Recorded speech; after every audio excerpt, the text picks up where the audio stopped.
Okay, I got to throw some numbers at you, throw some metrics. I'll tell you what, I'll just give you one.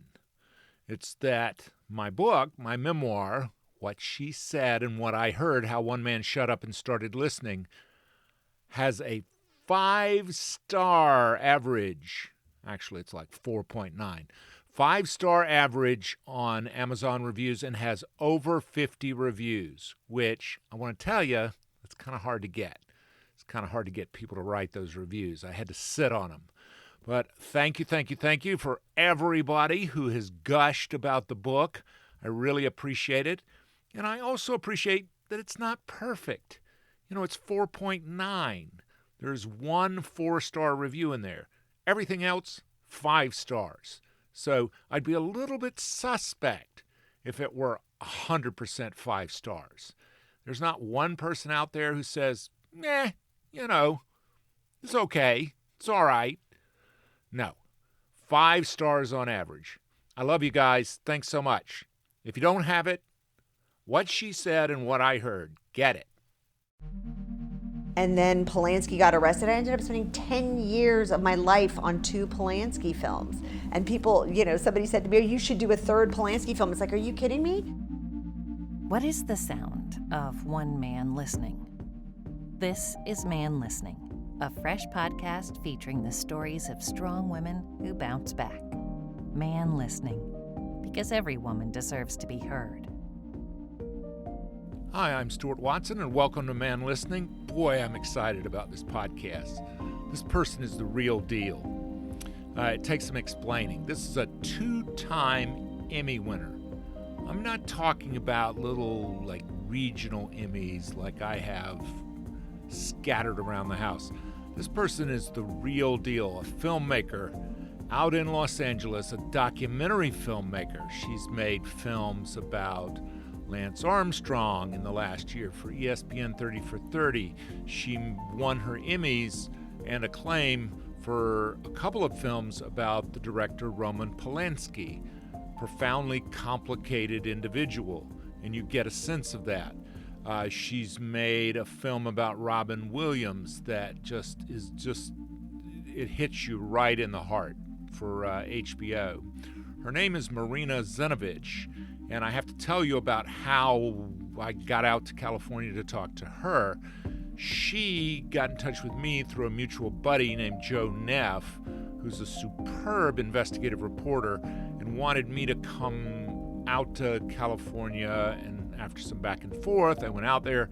3 COVID tests, lots of social distancing, very safe kind of a shoot at the Fairmont Hotel in Santa Monica, which was a ton of fun. She's a wonderful, warm, generous interviewer, and I said, but I want to talk to you. And so she was very generous with her time, and the only other thing I'll tell you is you pick it up just like a conversation where we're talking about how she says she admired me for driving across the country just to be in this upcoming super secret project she's working on. And she said nothing ever comes from saying no. Things happen when you say yes. When you say yes, we'll figure out a way to do that. So, without further ado, Marina Zenovich.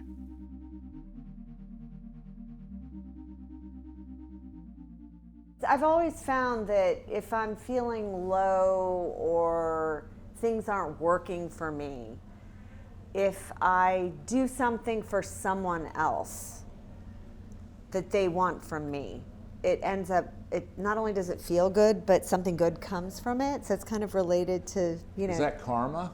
Yeah, totally. But no, a high school French teacher reached out to me on Twitter and said, I love your film, Who is Bernard Tapie? I can't find it anywhere. How can I see it? And it's a film I made in 2001 about my kind of obsession with this French former politician, convicted criminal turned actor, who I saw act in a movie and thought he was an actor, but then found out it was a Claude Lelouch film. So it was like a big film. I found out that he took this acting job to pay his legal bills, and I became just enamored with who he was and made this kind of crazy film. And this French teacher, this high school French teacher, I wrote to him and said, where did you even see it? It hasn't played for like 10 years. And he said, I made a VHS copy of it and I show it to my students. And I don't have a VHS player anymore. And I said, but I barely speak French in it. I mean, it's really a film about what passion means, and that's probably like what you do when you're passionate about something. So anyway, I'm going to send him a copy.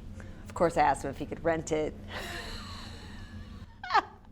Since it could pay for some taxes, since I'm not a church. No, but I would tend to say, I don't have time for a high school French teacher.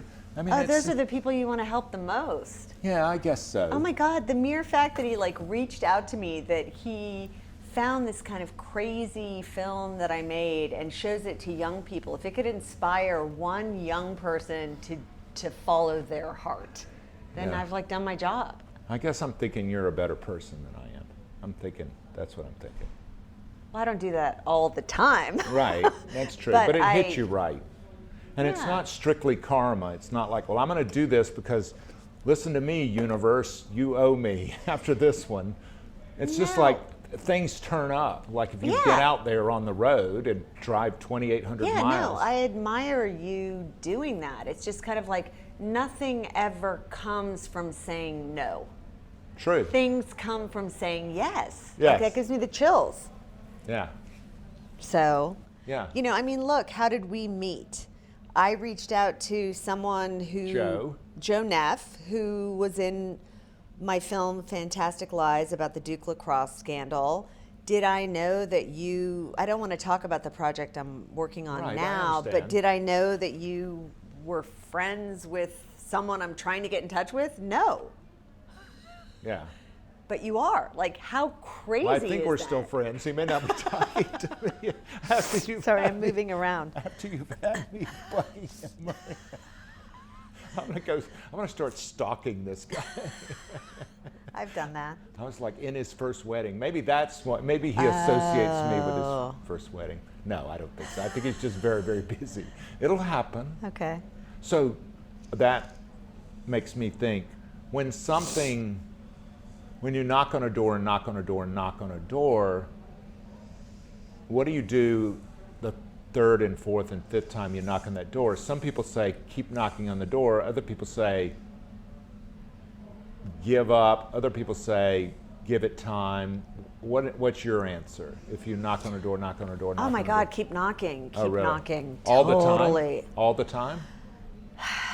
Knock and laugh about the fact that you're knocking. Like, can you believe it's me again? I'm sorry, I can't let this go. Like, there are moments in life when you just want to keep chasing something. And I don't know, I don't mean to bother you. I mean, it's kind of the more honest you are about the quest and how, I don't know, either you give up or you don't. And I don't give up. Where's a film where you knocked and knocked and knocked, and then all of a sudden the door opened? And where's a film that you knocked and knocked and knocked, and you're like, it never happened? Like, what's a good example? Well, film, who is Bernard Tapie, where I saw Bernard Tapie in a movie. This is my second film made many years ago. I saw him act in a movie. I thought he was an actor. It's a long, interesting story, and I never thought I'd find a character as good as him, as fascinating as him.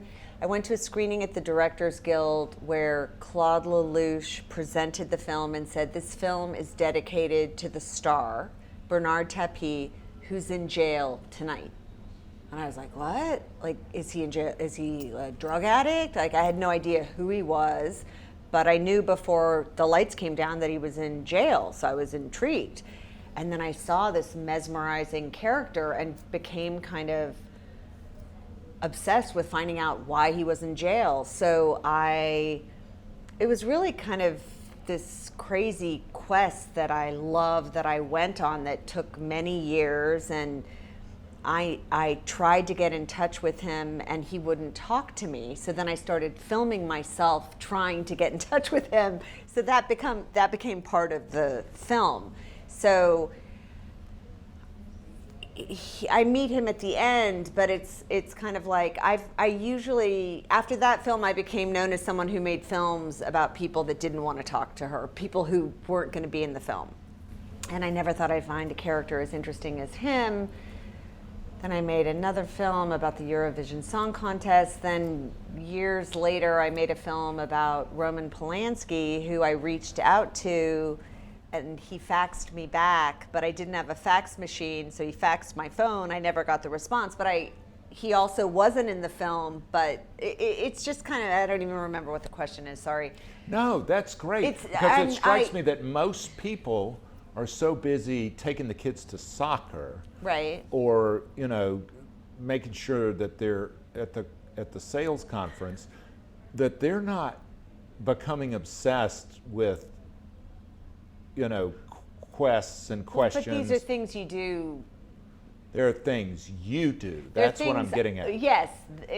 I love the quest. I love the hunt. I love trying to get somebody to say yes. That's why I make certain kinds of documentaries, and it's a very different experience, like making a film about someone who doesn't want to be in it as opposed to someone who does. But for a long time I made films about people who weren't in it and in the film, and it doesn't make them it's just a different film. So, but I love, I have a magnet, never take no for an answer. I mean, it's kind of like, all that stuff. I love that stuff. I love the hunt. Who doesn't? I think it changes a little bit as you get older, because there are less and less things that are worth the hunt. In local TV news, it wasn't a hunt, it was a stakeout, which is miserable. And it's a completely different thing, because what you're talking about is a sales job. It's seduction. It's, right. It's trying to develop a relationship with this person. It's not like restraining orders and cops and right. you're psychotic who's bothering us. This is more like, she's the quirky woman. Oh, all right, Marina. Right. What the hell? You've spent years. It's like you're the crazy lady who tracks me to all my conferences. You become this kind of interesting character, right? You don't become, that's like the homeless guy who attacks me at my door, Right.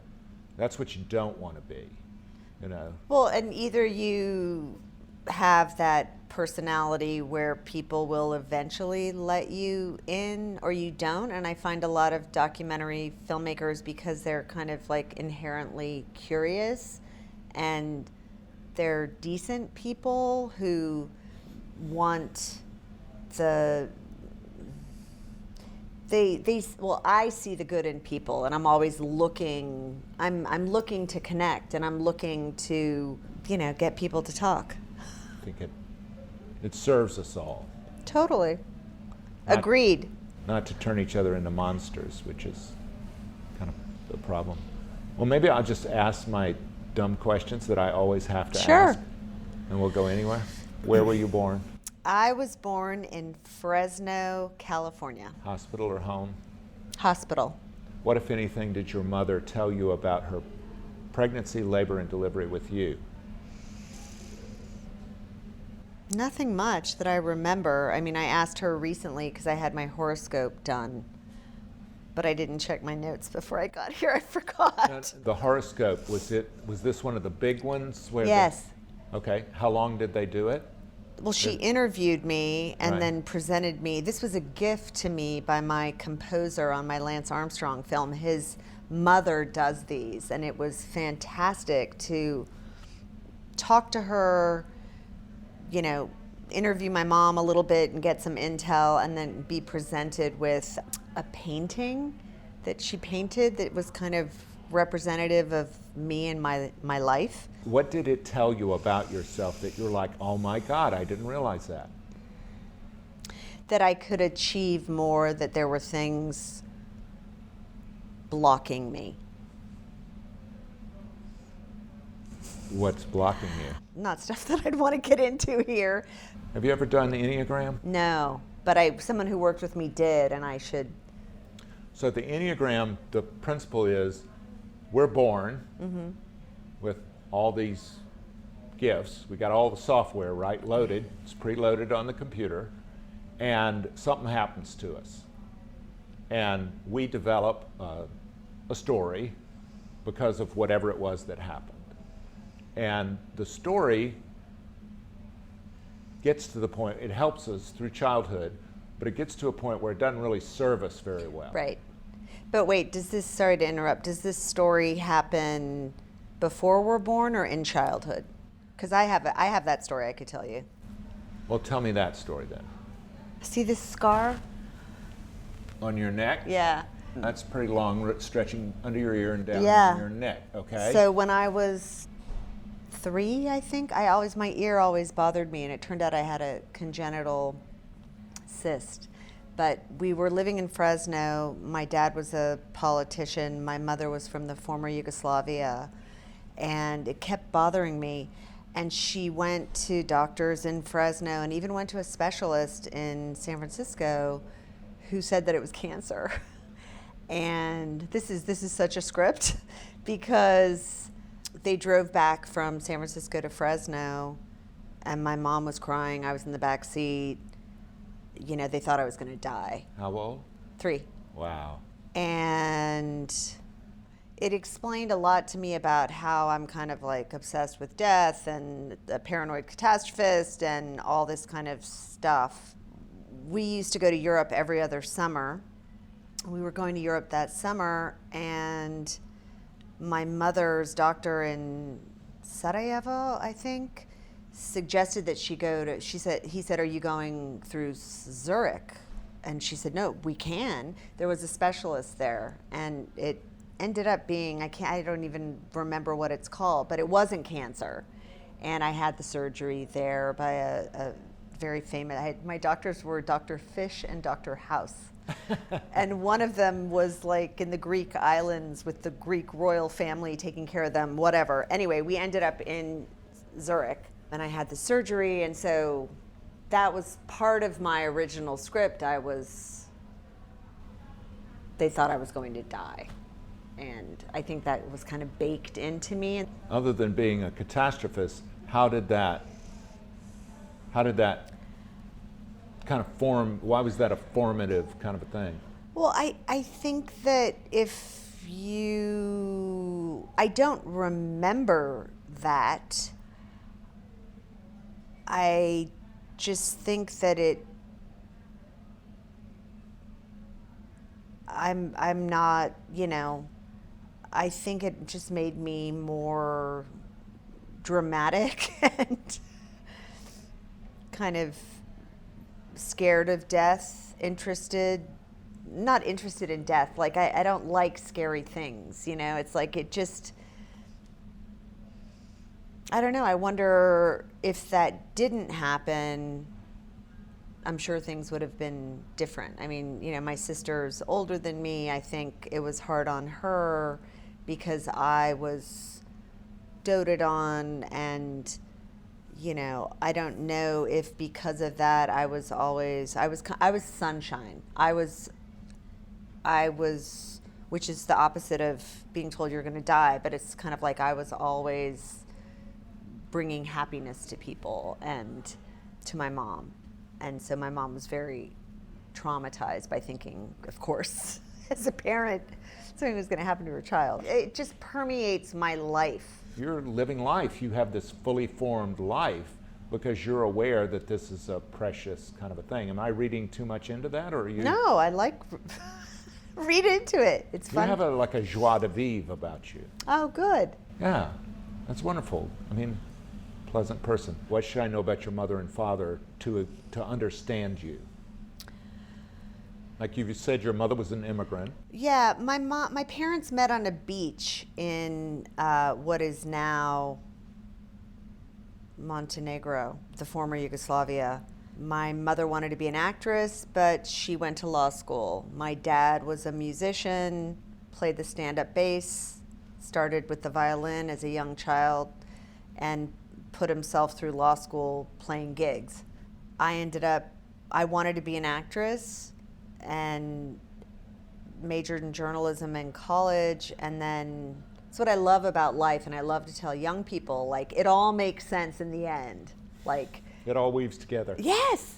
You know, you don't know that at the time, but the fact that I took a lot of acting classes and really learned how to listen, like, nobody knows how to listen. People just, interesting, like, what's your book called? What she said and what I heard, how one man shut up and started listening. Yeah, no, it's like no one knows how to listen.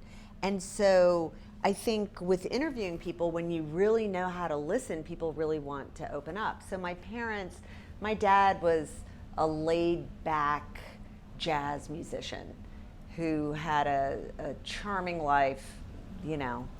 My mom, he was the star, and my mom was the woman behind the man. And I think because she didn't work, she put a lot of her focus on me, which is good and bad. But my parents were worldly, they were adventurous, they lived in Cabo San Lucas for like 10 years. My dad drove to Cabo San Lucas when he was like 80. You know, I mean, they lived. And I miss my dad. I'm sorry. How long has he been passed? 7 years. I'm sorry. Did they stick together? They did. Yeah, they stayed together. I don't know if they should have stayed together, but they did. Yeah. So. What's so horrible about saying that?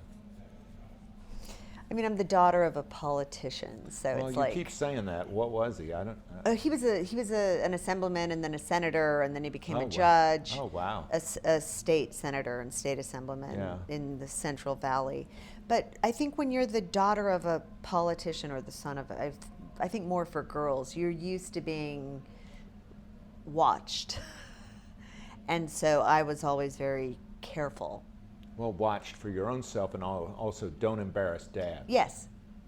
Yeah. Yeah. So he's been gone 7 years, and there's still this like, don't embarrass Dad, you know. Well, it's ingrained in you. Yeah. But I would never. I mean, I'm not the type that would embarrass Dad. Right. But it's like, it's just interesting how, you know, when you're.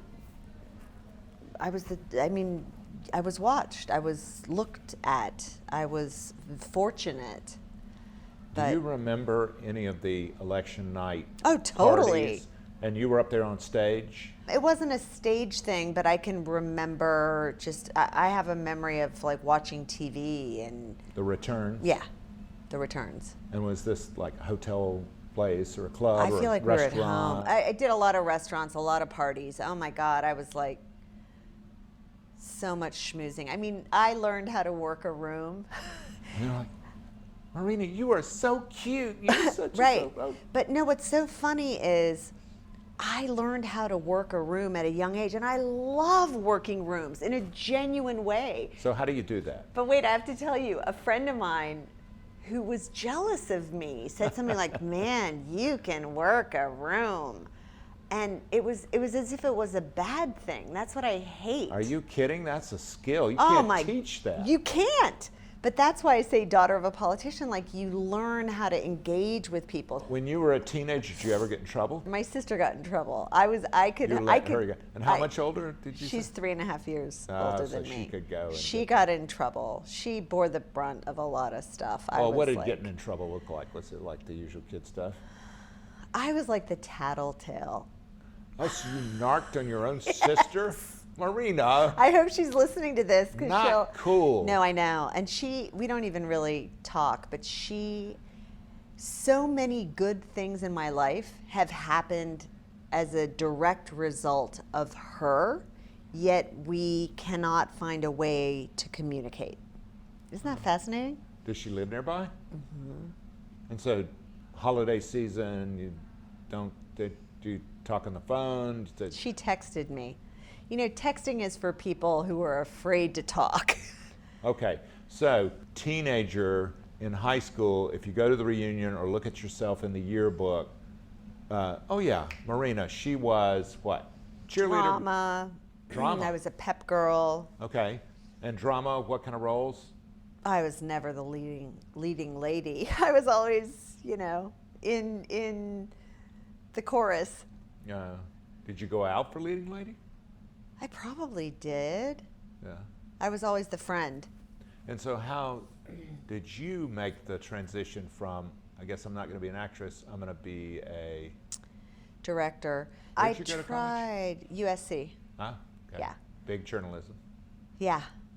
So it's not Berkeley, but okay. No. So grew up in Fresno. We traveled a lot. I was really fortunate. We either went to Europe for like 3 months, where my grandparents were, and I speak, it used to be called Serbo-Croatian. I speak Serbian or Croatian, depending on who you're talking to. Or I'd go to Sacramento and work for my dad at the Capitol. I knew from a young age that I didn't want to be in politics. I always loved show business. So basically, I'm sorry, what was the question? Well, I have another question. Okay. Based on that non-answer. So I learned the non-answer there, the political non-answer. Well, but you alluded to something that's far more impactful. When there was a civil war in Yugoslavia and it came apart, and you watched your mother and your own family, what happened within your own family when you're watching the TV and you have kin, like close kin? Yeah. I think that was really hard for my parents. I couldn't really wrap my head around it. I think my grandmother came here and lived to be 101. She survived. I don't think as an American, even though I'd spent so much time there, I really could understand the depth of what was happening. Can I say that? Yeah. In the way that my mother did, in the way that Were her parents still living there? her mother was, but then she came here. So she escaped. She escaped. She was a Serb living in Dubrovnik, and she escaped. And that could have been very bad. Oh my God, totally. But How old were you? I was in the 90s. I want to say 91. I don't That know, doesn't 30, help me. I can't, 30 I or can't something. see age with you. Oh, good.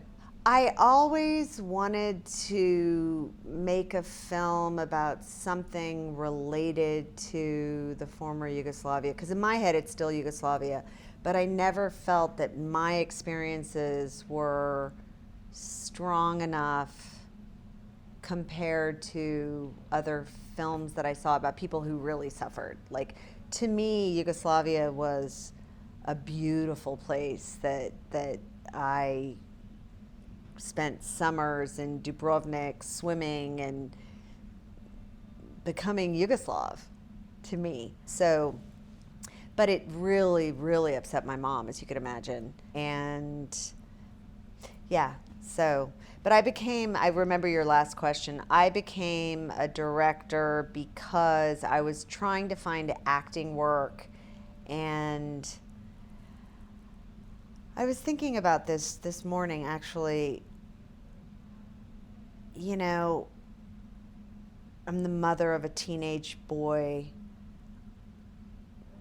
When I was growing up, my parents paid a lot of attention to me, but not the way it is these days. You know, they just kind of let me be. And I had a sibling, whereas my son is an only child, so it's a little different. But I don't know. I spent a lot of time, I wouldn't say being lost, but they let me try to figure out who I was. And I don't know if that's a good thing or a bad thing. I can remember when I was like in my 20s living in New York, and my dad, said to me, came to town and visited and said to me, you're almost 40. You were in your 20s. But it's like Kinda skipped a decade or he something. didn't know how to tell me that the clock is ticking. Not for having babies. They never pressured me about that. I don't even know if they wanted me to have, I never got pressure to have kids or get married or anything like that. It was more like they both were on their quests. You know, my mother coming to America, having a family. My dad, the story I love the most about my dad is he went to the former Yugoslavia. Well, he went to Europe. He wanted to see where his parents came from. He went to Europe for what was supposed to be 2 months and stayed for 2 years. Wow. And there's actually an interview with my dad online because he was a judge and they interviewed a bunch of judges, and it's about his background and history. And he talks about after he went to law school how he noticed that everyone who, you know, he was supposed to go and get a job at whatever, the DA's office or whatever, where you would get a job as a lawyer. And he realized that like a lot of the people that were his age who were working had never gone anywhere, had never seen the world. So he was like, shit, I've got to do this like before I get entrenched in this world. And I love that about him. I love that he went and saw the world. And that's very much who I am. And so I never looked to like, I didn't even have a kid until I was like 42, you know? And that was because I needed to marry or have a child with the right person, and it took a long time to find that person. God, you're really kind of fortunate you could get pregnant at 42. There are a lot of women who it's a miracle. Can't put it Not off. only did I get pregnant at 42, but my now husband left me, broke up with me, and came back and said I made a mistake. Oh my God. Oh my God, my friends were like, what? Like this never happens. He literally called me and said, I made a mistake. And I was so happy. I was driving actually to see my mother. That's what they call a keeper. Yeah, he is a amazing. keeper. But I have to tell you, I was driving to see my mother and my sister. My sister lived near Melrose, and I was living in Venice. And there was a street that I was driving on. And whenever I drive on that street, I think of him calling me because he called me. And then I went to see them, and my mother saw me and said, what happened? You look different. And I was so happy because he and I were going to get back together, and he was the one for me. And we're still together. So I ask this a lot of times, so I have to ask you. Are you a person who believes in manifesting or attracting, you know, like we make our destiny by doing that? Do you believe in some sort of divine intervention, God's will, or random particles? Can it be all three? I don't know. It's random particles mixed with you make your own destiny, which is kind of connected to saying yes. You know, like I met my husband because it's directly related to seeing that film at the Directors Guild. Because I saw that film and became interested in Bernard Tapie, I ended up spending a lot of time in France trying to making this film, but trying to get to Bernard Tapie. And my husband, who's Welsh, was in Paris researching a book. I was in Paris. It's a very romantic story. Filming, trying to make this film. And when I say trying, it's like trying to make it something, you know. And a mutual friend who I met because of my sister, literally like my sister suggested I meet this guy named Peter Greenberg for a job. This is just such a great story. In Peter Greenberg's waiting room, I met a guy named Peter Turman, who became a really good friend, who, when I was going to Paris, I said to him, do you know anyone in Paris? I want to make this film about this guy. And he said, well, I know this woman, Julia, I think her name was. Julia knew this woman, Dietlin, and Dietlin introduced me to my husband. And that's the way it works for people who will keep making the next phone call and the next phone call. Totally. And if someone quits after... It never happens. It doesn't happen. Yeah. You have to, and that's why they tell you the last question every journalist should ask is, who should I be talking to? I love that, yes. Like, so when people tell you no, I'd say, okay, but who should I talk to? That's so good. Yeah, I've got to like get that tattooed. Like, because I told you who, you remember we were on the phone and you didn't bring up the name of my friend. Right. I brought it up. Right. I said, no, you don't want to be talking to me. You want to be talking to him. Right. And you were like, yes, we want to. Oh my God, that You're was. like, you're right. We don't want to be talking to you, Stuart. No, you said too many good things. Yeah, that's funny because I've seen that happen. What? Again and again and again. That, oh my God, how did I end up with Lorraine for 40 years? It was because I dated the woman that I turned into a lesbian. And no, I mean. No, I and love that's those how stories. life works. Yeah, exactly. No, and I'm thinking it's like I love the story, and I don't even tell it that often. Or I don't even really tell it. On our anniversary, I told it on Facebook. But, you know, I had always chased guys that I wanted to be with, and of course they didn't respond. But this guy that I ended up marrying, he made me so nervous that I just never called him. Like I would want to call him, but I wouldn't because he made me so nervous. Yeah. And not only that, you guys are like business partners, right? Yeah. Like, I don't understand how that works. I mean, we're kind of a yin and yang. I'm like all instinct and emotion, and he's all brain. do you have to like travel together and do a bunch of things together? And He usually stays home and I travel. I mean, he used to travel. He used to be a war correspondent. wow. Yeah. What war? Yugoslavia, believe it or not. I didn't want to marry a Yugoslav, but I wanted to marry someone who knew a few words and who knew about all of that. He used to work for Channel 4 News in London. But I travel. People don't understand. That's a national network. People think when you say Channel 4, right. I'm like, Channel 4 here in LA? I know somebody. No, that's like saying you work for the BBC. Yeah. You're international correspondent. It's Yeah. like a network. Stuart, you're reminding me all this stuff. So I used to watch him on the news. I actually just had a VHS transferred to digital because I would tape him so I could see him. I just loved that. I would watch him after you'd met him. After we met, yeah. We met in Paris and then we stayed in touch. He sent me the book that he wrote. I think I sent him one of my films. And so where did y'all go out the first time? Like, where did you? When I met him the first time in Paris, yeah. We met at my friend said, "Hey, do you want to go have a drink with this cute journalist?" And I was like, "Sure." And what kind of place was it you went to? Oh, it was a lovely little like French bistro.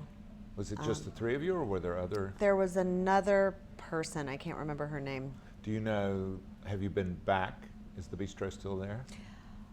It probably is. I want to say it's in the 18th. Do you guys go back for anniversaries? We go back. It is kind of our place, and we talk about retiring there. I mean, it's really our place. I mean, and it's funny, I ended up making a lot of films about French people or people in France, and I think being exposed to different cultures as a young kid was super important to me because it gave me kind of a worldview, and I knew I wanted something more. Like, I can distinctly remember being in Italy as a kid and being in Rome and smelling bus fumes. Loved the smell. And was like, I want this. Like, I want this excitement, you know? And I loved growing up in Fresno. It was very stable. Fresno was quite lovely then. It's lovely now. It's just very Republican. What part of LA do you live in? Near here. So, like Venice. And how long have you lived there? Oh my goodness, 15 years. I'm a Venice person, Yeah. which is, I'm not really a hippie, but I'm pretty relaxed. Why'd you want to be a mom? Why did I want to be a mom? For a long time, I wasn't sure that I wanted to be a mom, but why did I want to be a mom? I mean, why does one want to be a mom? You know, I got pregnant and wanted to have a baby and ended up having this mixture of my husband and myself, who's now 15. Amazing. It's crazy. The things that come out of his mouth, I've been writing them down for years. I literally have. There's a book.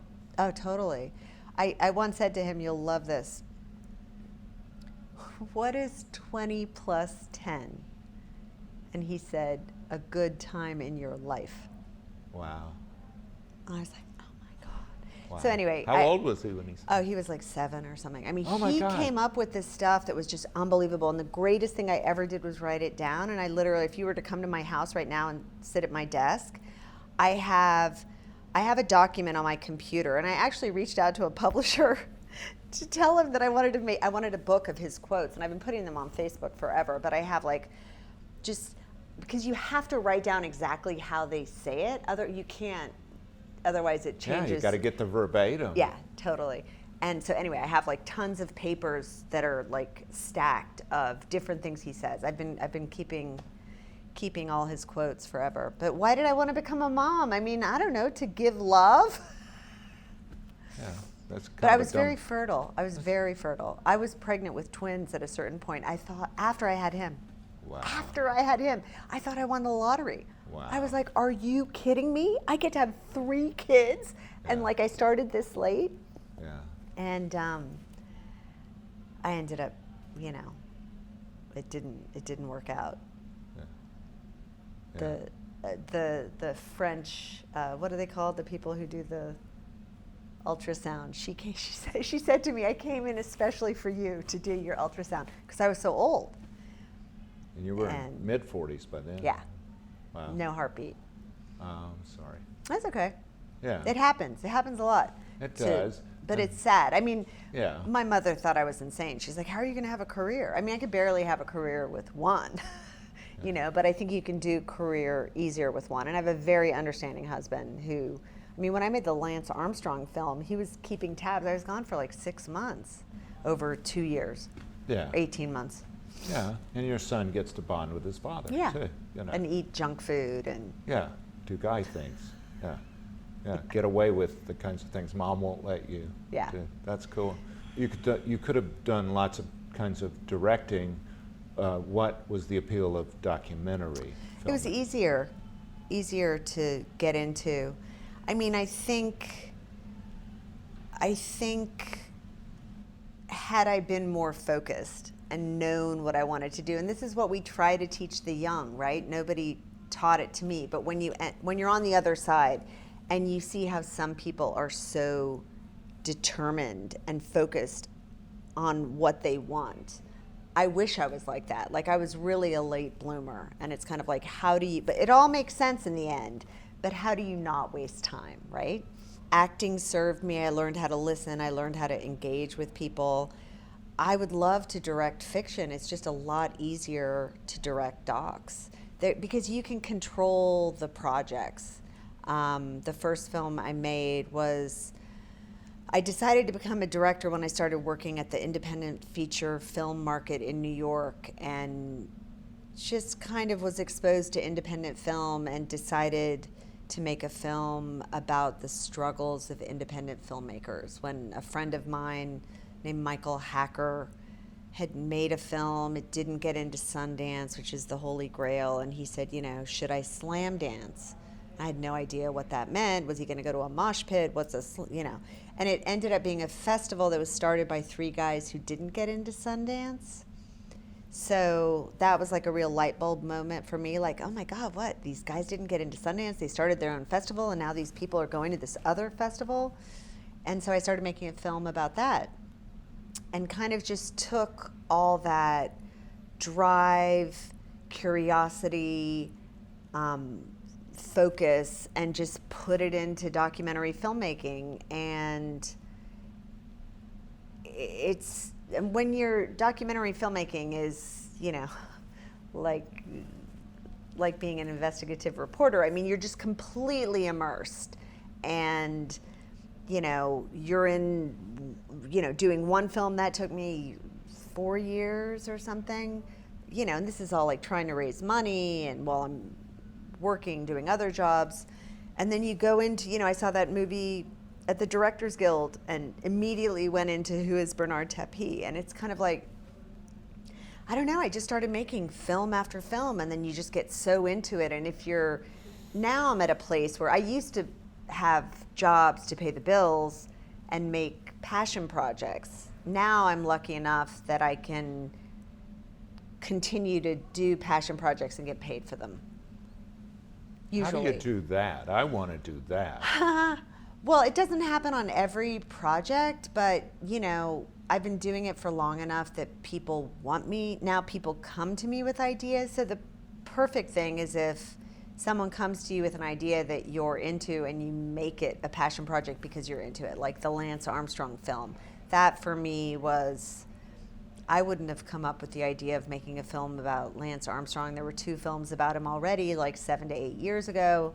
ESPN, who I'd made another film for, thought I was the right person for it. And sometimes people can point you in directions that you yourself don't know that you should go into, and it really opens something up in you. And I think with the Lance film, because I'd made films about people who weren't in them, to have this like living, breathing, like young person in front of me with so much energy and so much going on, what he was willing to reveal, what he was hiding, depending on the mood, whether he'd exercise, like it was heaven to try to kind of get him to open up, And he was willing to, he let me talk to his therapist. She was going to go on camera. She decided not to, but she kind of advised me, and that was like heaven for me. Like, I just want to go deeper and deeper into trying to understand people and why they do what they do. So as much as I've wanted to do fiction, I don't know, it'd have to be a really good fiction story for me to be so enamored with it the way I am in the passion project docs that I make. In investigative reporting, I don't want to be cruel and callous and not regard this person as a human being. I don't want to go in going, this guy's he's an animal, we need to nail him. Right. That's not good. That's not being a decent human, let alone a good journalist. By the same token, you don't want to finish your project and go, he completely used you. That you were just a PR. This is just a puff piece. You don't want that either. Like, you're just a sap.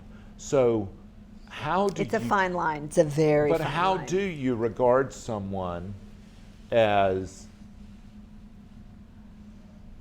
like, if somebody turns around and goes, you betrayed me, or you betrayed my confidence, or whatever, if they turn around and say that, as invariably is going to happen if you try to present someone as a fully formed, like, I thought you were my friend, what goes on in your body if somebody says that? Like, how do you? Oh, that's very hard. I mean, I think with Lance, he never said you betrayed me, but we did.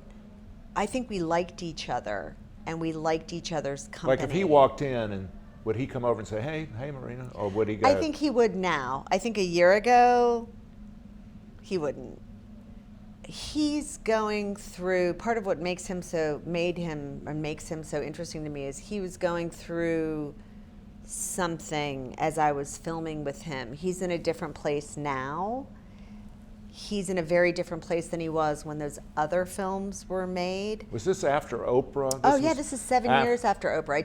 This just came out in June. Okay, and after, So, but it's very tricky you have to let someone know that you have the best intentions. And I think either you're a person who gives off that vibe or you aren't.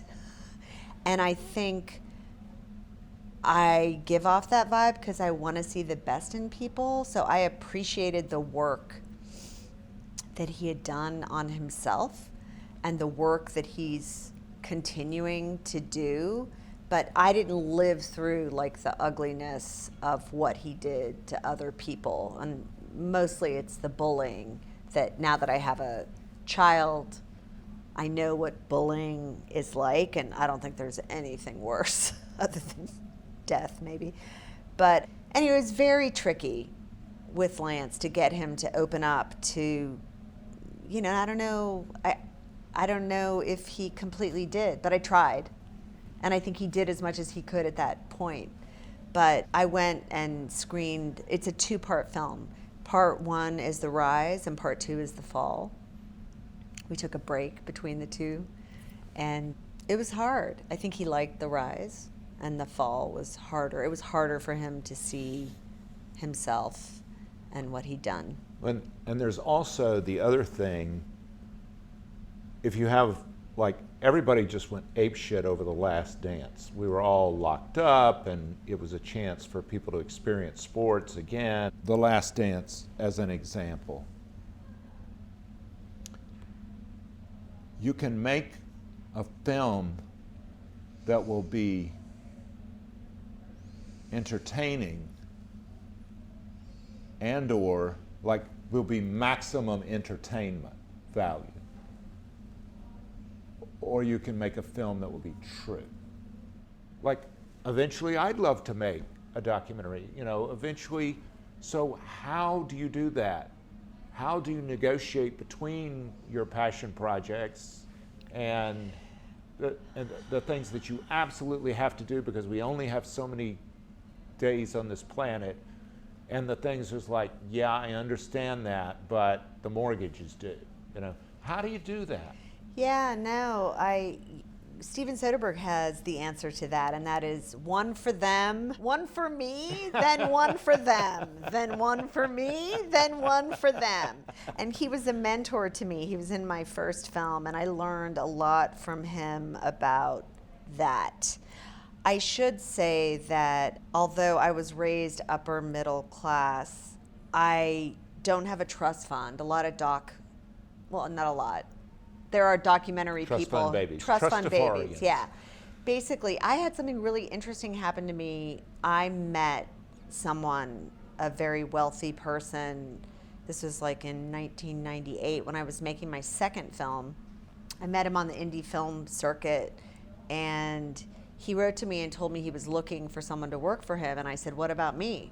I mean, I was broke, was about to go apply for a job as a transcriber for Bune and Murray, who did like the Real World. And I ended up working for him for a couple of years. And when I left, I got a payout. And that money, I was able to take like mostly half of that money and put it into my second film. And that sold for like a third of that amount. But it kind of got me going, and it was only because of that money that I was able to become a documentary filmmaker. And then, like, if you do good work, more good work will follow. But I have to tell you, I am grappling with these same issues that you're talking about right now, because what do I want? And I've been having this conversation with myself because so many projects come to me, but not all of them, right? And it's like, what kind of projects come to me, and why, and what am I known for? And I was lucky enough to win 2 Emmys, one for directing and one for writing, for my Roman Polanski film, in 2008 or 9. But I haven't really won that many awards. But you see, as you get older, how important those awards are. Like, what do you put in your bio? Emmy Award winning, it's just kind of like, I never set out. I actually had an executive come up to me at a Christmas party and say, like, what do you want to do? What is going to win you that Oscar? And I just said to him, like, I've never thought like that. Seriously, like, it was astounding to me to think that people did. Do you know what I'm saying? Like, so you have to come to terms with these things, because once you do win a couple of awards, you go like, oh, this is kind of nice. You knew, based on that scar on your neck, that you have a certain number of days here, and so you went and you followed your bliss, and it worked out great. It's still a struggle. But it's happening. Yeah. And it worked out. Yeah. Knock on wood. Can I just say that sitting in a comfy chair next to the lobby of the Fairmont Hotel in Santa Monica I don't really want to hear about the struggle, you know? I mean, it seems pretty fucking good. No, it is good. It is good. It's just, it's trying one for them, one for me, one for them. I mean, this all gets a little more complicated when you have children and a mortgage and, you know, my husband and I work together and he helps me so much in what we do and we're a great team. But I have these talks with myself about what do I want to do, like, because there's only so much time in the day, and when you're a parent, I wish I had 4 kids like you, but when you're a parent, so much of your time is like about your child. Right. Not forever, I'm told. Yeah. Although I'm not exactly sure. For you, it's 3 more years. No, I know, but then I feel like I'll still have to be, yeah. Actually, you'll be surprised. But I do, Stuart, I have to tell you, I mean, there's a story that I think I'm the perfect person for, and I reached out to the people who are making it, and, you know, I'm trying to stay connected to things that mean a lot to me, and those become kind of few and far between the older you get, because it's like, do you really, what was that great line? Do you want to really be on the hill, fight on the hill, or what's the hill line? Is this the hill you really want to die on? Is this the hill you want to die on? I love that. I made a film about Roman Polanski before Me Too, you know, about his case. Then his lawyers used my film to reopen his case because I stumbled across an assistant district attorney saying some stuff he shouldn't have said. And then Polanski got arrested. I ended up spending 10 years of my life on 2 Polanski films. And people, you know, somebody said to me, you should do a 3rd Polanski film. It's like, are you kidding me?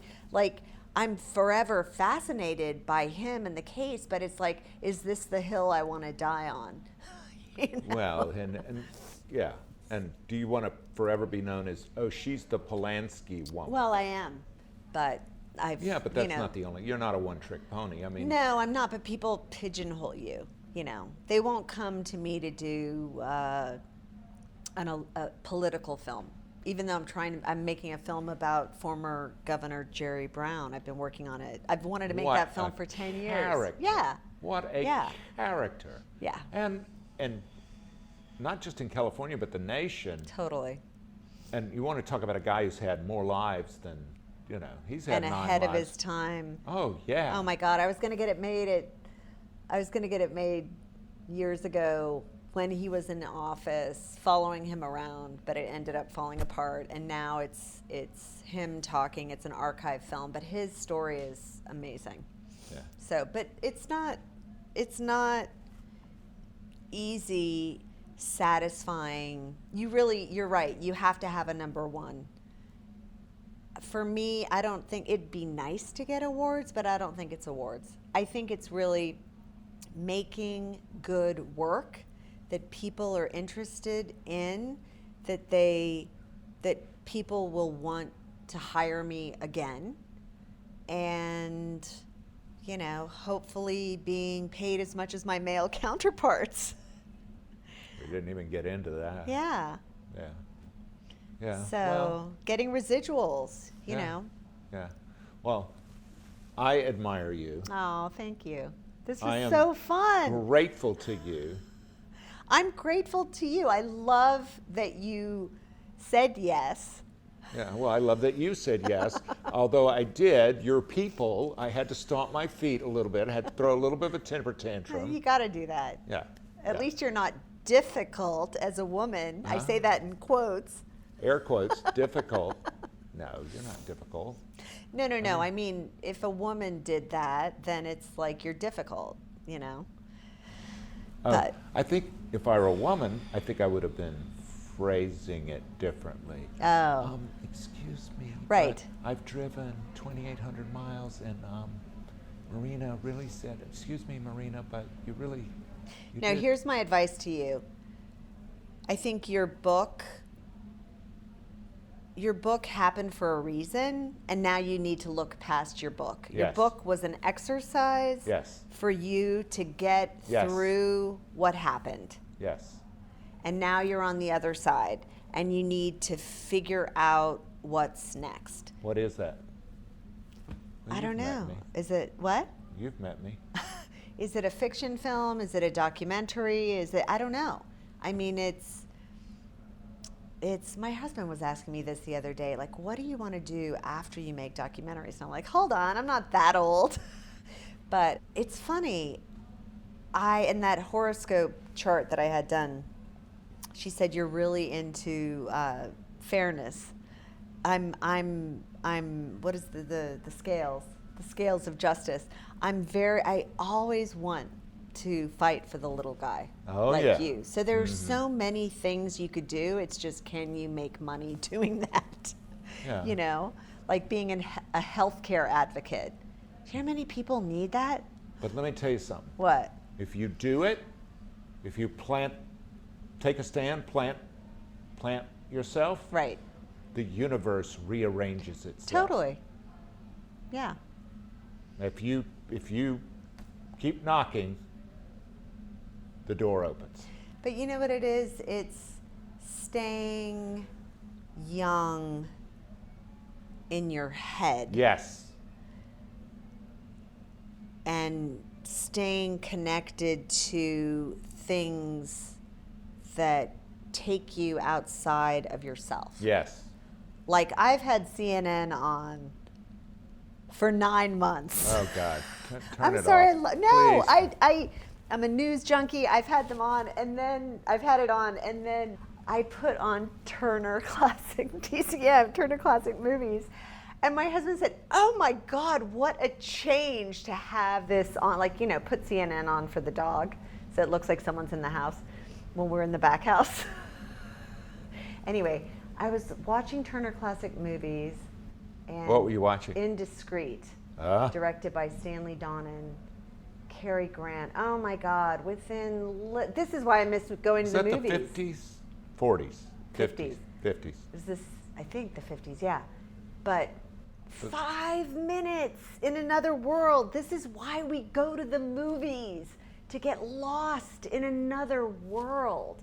This is why we go to exhibitions. This is why we go to concerts. Yeah. Like, this is why we have art. Yeah, we need it. To take you out of yourself and have you look for something else. God bless you. God You bless too. you. Thank you. This was fun. And Marina, I am so happy and so grateful that you took time to talk to somebody who wants to be a filmmaker just like you. I called her up later and said, I want you to be my Steven Soderbergh. And she's like, yeah, I don't know about that. But she's been encouraging and she's given me little assignments. And you watch. Before I die, that documentary film is going to be made. Mine will be. Marina, thank you. I appreciate you. Man Listening is a production of Unmediated LLC in cooperation with the Queen City Podcast Network and Balto Creative Media. Allison Andrews at Andrews Creative and Rachel Clapp-Miller are developmental producers. Sally Higgins at Higgins & Owens tries to keep us legal. Our music is A Day at the Park by the group Pictures of the Floating World. Your announcer is Catherine Smith. That's me. Please go to our Patreon page. You'll find us at patreon.com. Look for Man Listening, one word, no spaces. We hope you'll join us by becoming a member. A small investment can raise up the conversation. If you want exclusive member merch, like a t-shirt, we can arrange that too. And a huge shout out and thank you to everybody who supported Man Listening from the very beginning as we begin Season 2. Thanks so much, guys. Don't forget to support us at Patreon. We believe one voice can change the conversation. Click the subscribe button, and next week you'll hear... My parents adopted me from foster care because the first family I went to didn't stick, it didn't work out. That's next week on Man Listening. Thanks.